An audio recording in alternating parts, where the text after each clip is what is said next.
என்னையா வாரத்துக்கு ஒரு நாள் சிலுவை கடலுக்கு போட்டு எடுத்துட்டு போறான், வாய்க்கு வந்த வரைக்கும் மீனை வித்துட்டு போயிடறான். அட நிறுத்துங்கப்பா, ஆறு பொழப்பு என்ன அரசன் பவனி அம்பாரு வந்துகிட்டு இருக்கான் பாரு சிலுவை சல்லுன்னு.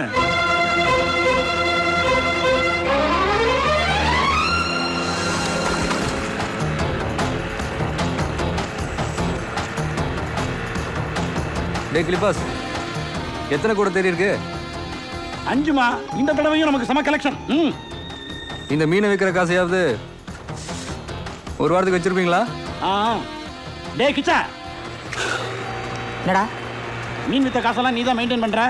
இன்னும் ஒரு வாரத்துக்கு எவங்கிட்டையும் கை நீட்ட கூடாது, புரியுதா? ஓகே. ஏய், இவங்கிட்ட விட்டனா கண்ணாமண்ணு செலவு பண்ணுவான். பட்ஜெட் மேட்டர் பாஷா கிட்ட விடு. யா பாஷா. ஏய் ஏண்டா இவனை கூப்பிட்டேன் கீச்சா அப்படியா வந்தான்? அப்படியெல்லாம் வரணும்னா தமிழ்நாட்டில் ஒரே ஒருத்தருக்கு தாண்டா தகுதி இருக்கு.